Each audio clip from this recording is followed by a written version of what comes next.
Evening, welcome to the Derby debrief from RamsTV, live from Pride Park Stadium. Owen Bradley with former Derby captain Shaun alongside, here to bring you reaction to Derby's third league win in a row. They've won 4 out of 5 in League One as well, the Rams, as they move into the top 6 tonight. A 2-1 victory over Bristol Rovers, thanks in large part to Nathaniel Mendez-Laing. Forced an own goal, then scored the second that turned out to be a winner. It was a dramatic finish. You'll hear from head coach Paul Warne and captain Conor Hourihane shortly. We'll start with box, as always. Not a classic, entertaining in the end, I suppose. But what do you make of Derby's win this afternoon? A really good win for many reasons. First off, it wasn't the best performance. We've seen better performances of late where we've dominated teams and played some wonderful football. Today was about resilience. It was about reacting when it went to 1-1. It looked like Bristol Rovers might go on and nick it, but the reaction was great. The timing of the goals, to get 3 points from, I'd say, large spots, uninspiring game. The second half was much better, but they made it difficult and it wasn't the prettiest, but sometimes that doesn't matter, and it's going to make a huge difference to come towards the end of the season when you're picking up results, when you're not at your best, and it isn't, you know, the free-flowing football we've seen. We'll dive into the details in a moment of the game, but sort of headline, up into the top 6, I guess 2 questions. How important is that, firstly, for Derby? I know nothing is won now in November, but psychologically to get back into the playoff places, is that important for a team? It's hugely important as well. We've been right on the cusp of the last few weeks where it looks like we're getting in and the result will go against us and we're just staying just outside the top 6. And secondly, the top 2 lost as well. So I was looking before, and Portsmouth, who lost their first game this afternoon, we're only 6 points behind them. And we've talked about inconsistencies, we've talked about not finding our best team, we've talked about maybe some of the performances not matching what we're expecting, and we're only 6 points off a team that's lost their first of the season. So hopefully that puts it all in perspective. We're in the top 6, we're picking up wins in different ways, which was key this afternoon.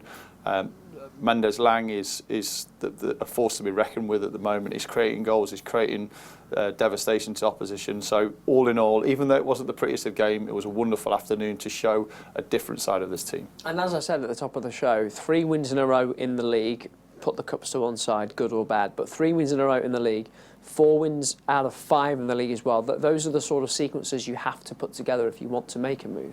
Yeah, and you can still pick apart the performances of those games as well, of where we can improve and where we could be better. I thought at times we lacked that little bit of tenacity that we've talked about over long periods at the start of the season. But we struggled in that final third to kind of create clear-cut opportunities, especially in the first 45 minutes. There was a shift in formation in the second half, which put Mendez-Laing further up the pitch. That's where the space opened up for him. And again, it's just a different side to the team that you have to see, we need to see on a regular basis. And today wasn't about particularly the performance. It was about the reaction when it went to 1-1. It was about still getting the 3 points, and it was about getting in that top 6, and we've achieved all of those. And let's get some reaction from the camp. Here's head coach Paul Warne. Yeah, really pleased. Really pleased. I was pleased with the performance. At first half, we had moments of good play. But the final third entries were poor, and there was, a few players responsible for that. And no one intends to be rubbish in the final third. That's the fun part. So we got in good positions, but didn't really force anything out of their goalkeeper, in fairness. We limited them to very little, apart from a shot that hit the post. On another day, it drops in and you're like, bleh. But generally, I thought first half was pretty close, and then second half, which for those who, and obviously you were one of them, we changed our shape at half-time because I just felt we needed someone up with Colo, a bit of threat, and obviously Nat's a brilliant threat, so we went to a back 3 with wing-backs, and then, we got a goal, and we could have had a few more, and in fairness, if you don't get the second goal in football at any level, it can always bite you, and fortunately today it didn't. And a winner for everyone who stayed in the stadium. You thoroughly deserve that for keeping the team going. And like Tyrese came on was brilliant.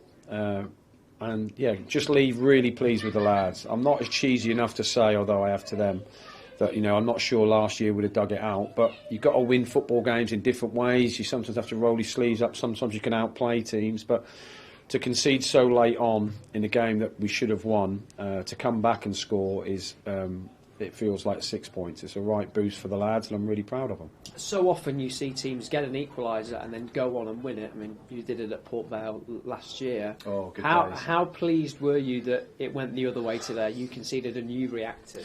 Yeah, obviously really pleased. I mean, I don't jump around like a lunatic much, but I did when it went in. I was mainly because at the time when T picked it up, I was going, just give it to Nat. I just knew Nat was having one of them games where he was like untouchable. Just give it to Nat. Why aren't you giving it to Nat? Why aren't you giving it to Nat? He's giving it to Nat. Yes, goal. So I got overexcited because if he'd have listened to me, it probably wouldn't have gone in. But I always felt that we had another goal in us, and I was just glad the lads didn't drop their heads. You know, what would have been awful, and I have seen it, you're right, that you concede, 3/4 of the stadium empties, the lads, you know, they then have their tails up, and they nick one, and you think, oh my God, we've gone from a position of strength to obviously a position of weakness. So the fact that they kept going and believed that they were going to score a goal was great. The only downside was when 9 minutes went up, that seemed like the little bit of sick in my throat. But apart from that, I go away really pleased. I know we've got a few issues, but it's a good group. I'll ask you about this in a moment, Yep. but Louis Sibley, firstly, came in for Craven Side today, suspended. I know he's not naturally a left-back. I know he played there for you a little bit last season. How pleased were you with him? Yeah, really pleased. In fairness, we had a few choices could play left-back, but we wanted Sibs because our intention was to go into 3 in possession, get Sibs out wide. Our wide man could roll inside, then we could slip the ball, and we needed a left footer to do that more than, I've got, very good fullbacks, but we just wanted a natural left balance, and we got in really early on with that, so it did work a treat. We worked on it in training, so we played there, done well, then obviously changed position, and then in the end, because of Birdie, he went inside, and he showed some really good moments today. I was really pleased with him, as I was with many. I think one of my coaches said to me during the game, look, if you're in the trenches, you definitely want Curtis Nelson beside you. And I thought him and Cash were excellent against a really good strike force. So there were some really pleasing performances.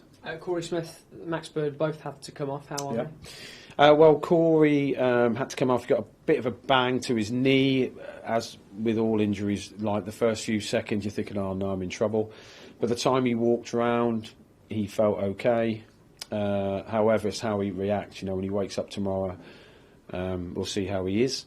Birdie took a sort of hit to the head. I don't think it's an elbow or something, but he headed it or something. I can't remember exactly what the physio said to me in the heat of the game, John, but he just said he felt a bit blurry on this right eye, so his vision weren't great. So hence why he missed the one-on-one. Obviously, his vision had gone, so it's not Birdie's fault. Obviously we had to take him off as well and shuffle the pack, and the lad's done enough to win a game. You're into the top 6. I know it's only November, but how important is it to be back in the top 6 now? Yeah, obviously it's not. You want to be as high as you can, obviously, and you want to be in the top 6, and then you need to push your way up the top 6. So, because I'm telling you something you already know, we're not going to go and win every single game from now to the end of the season. So, you're going to have performances where you're not at your best, or the opposition are very good, and you don't want a bad result to drop you out. So you just need to keep pushing forward. So getting in the top 6 is essential. I think our performances on the whole have been good enough to be in the top 6, but maybe not consistent enough through the 90-odd minutes. So that's something that we need to improve on, because at our best today we were outstanding, and then our lesser good play is probably a nice way to put it, needs addressing, as it always does. But I've seen the results, I've seen teams beat teams, and that's literally League One in a nutshell. So it's good to get a win at home. Appreciate all the fans staying with the team, and it felt like it was rocking a bit at the end.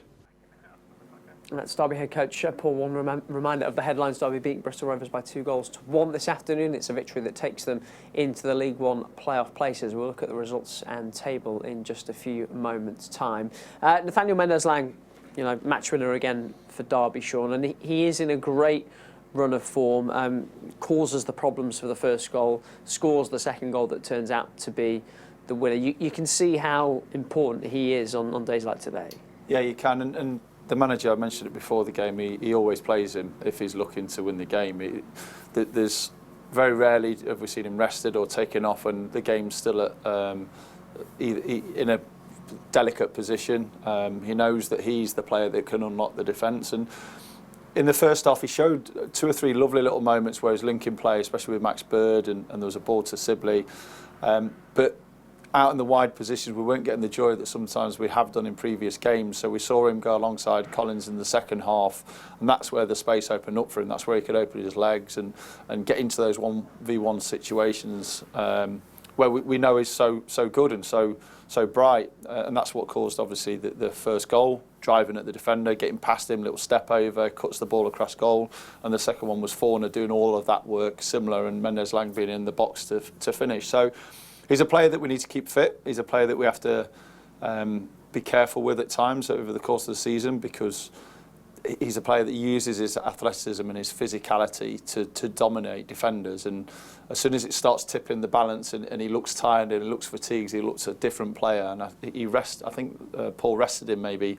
6 or 7 weeks ago, and actually coming back from that, the game where he was dropped and rested and he came back the following week is where he's picked up his form. So there might be a few moments where the manager's got to be careful, but when he's playing and when he's on song, he can be unstoppable. Yeah, missed the game against Crewe with a knock as well, so he should be fresh, and hopefully we'll be ready to go at Port Vale on Tuesday night as well. And maybe surprise is the wrong word, but what did you make of the fact that Derby were able to respond to conceding the equaliser? Because so often we see it go the other way, don't we? A team gets one, then they go on and win the game. But Derby managed to respond. They did, and that was the most pleasing part of the afternoon. Since Paul's come in, he's been relentless with what kind of drive he wants from the players, what sort of characters, what resilience he wants to be shown, the attitude to compete and win duels.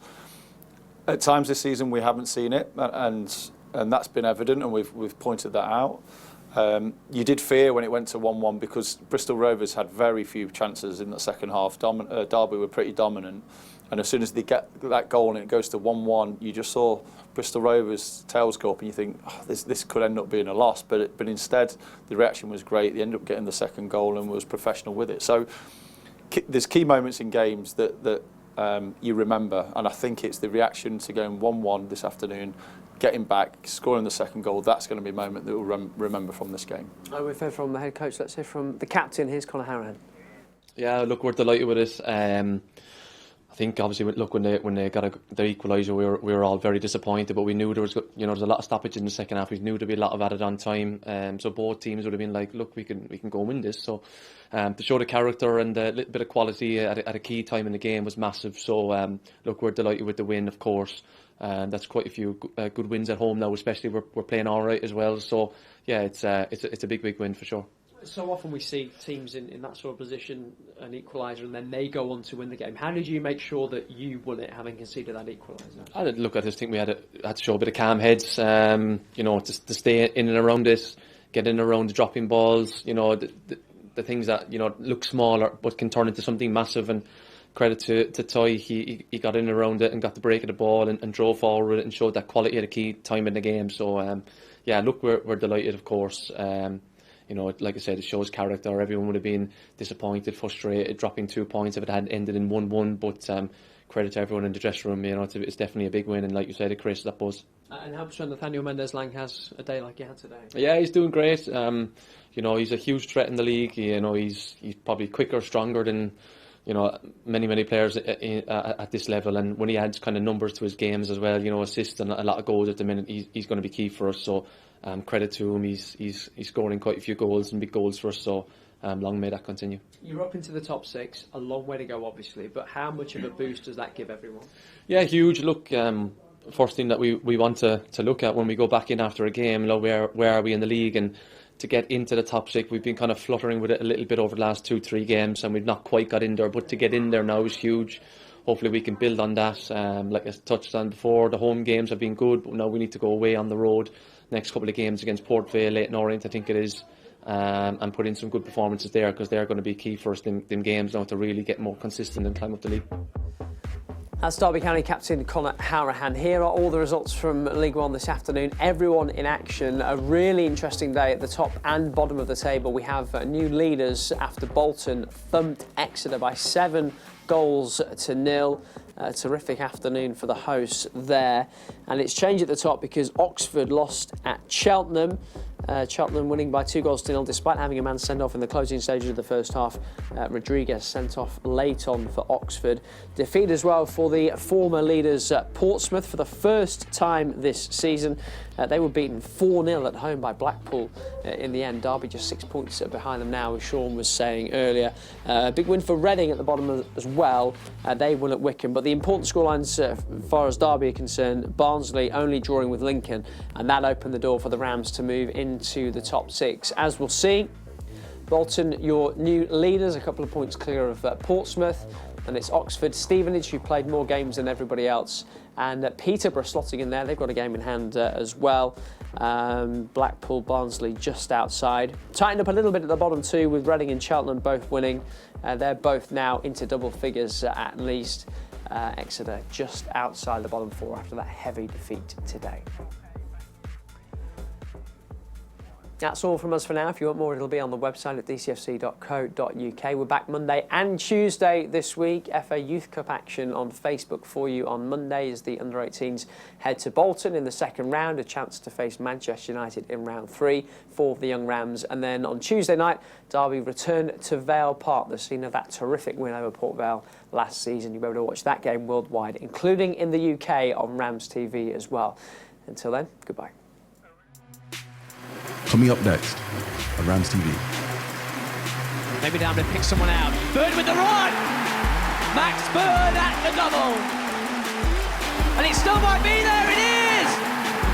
A double for James Collins! Hirsch forward, good cross! These Rams are relentless!